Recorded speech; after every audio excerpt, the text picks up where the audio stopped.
Over the years and decades, gun violence in Boston has taken a countless number of lives. But for every person lost, advocates say at least 10 immediate family members are directly impacted in the wake of a homicide. Now, we're taking a closer look at the complexities and shockwaves that linger far after the trigger is pulled. We start with talking to one father who has experienced an unimaginable grief twice. I feel like I got robbed. I really do feel like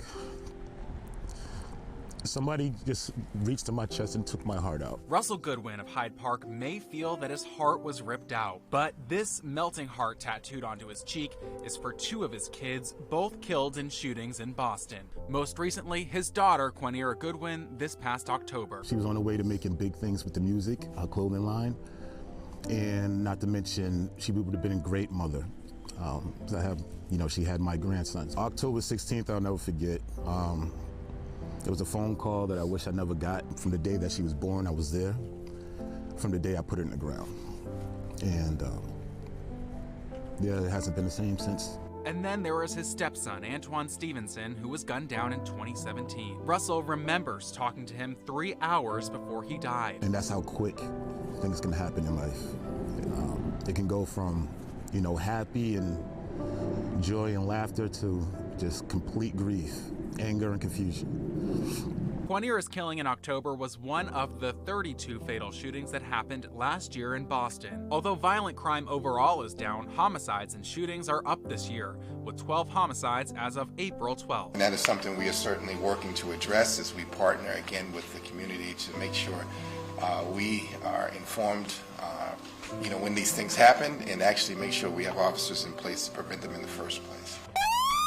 If you look at the victims of shootings in Boston, more lately have been under 18. There were 5 minors shot in 2018 and 18 in 2022, a 260% increase. The arrest of youth with carrying firearms has gone up tremendously, almost 100% in the last, I think maybe 4 or 5 years. So this is our team room where we do a lot of activities. Jumani Kendrick with Mission Safe in Dorchester sees firsthand the issues that face Boston's youth. When we think about violence, we always look at the person as the predator or the violator first, or the victimizer, and a lot of times they were or are the victim first, where they're not getting the resources and love and the safety that they need. I feel like I'm gonna get hurt first, so I'm gonna hurt you, because it's a trauma response. Trauma is something Boston Medical Center's community violence response team sees every day as they work with families and victims who come into the hospital's ER. There's not just the person that's been injured, but there's also the several other people that either witnessed it or were exposed to the incident.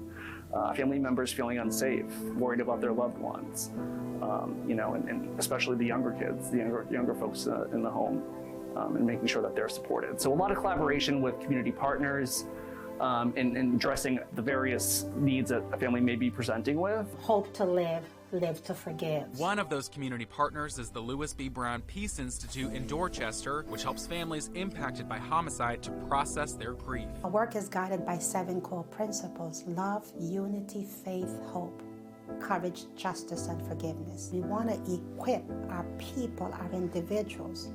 How do I begin to heal from the ongoing re-victimization and re-traumatization? Traumatization that can echo through entire communities. I think it's important to recognize that trauma is in the community, right? They've been exposed to it prior to just having been directly victimized. There's research that will show there's negative health outcomes. There's other avenues of mental health, increased anxiety could lead to depression. But as Russell Goodwin can tell you firsthand, nothing can take away the hurt of losing a loved one as he works to keep his children's memories alive. I don't try to compare my pain to others. Like I said, I have to wake up every day and know that I won't be able to hear from them. I want everyone to know that, if you have your children, love them and hug them. Hug them like as if there's no tomorrow. Coming up in our next story covering gun violence in Boston, the fight for more resources for family members of homicide victims. Matt Fortin.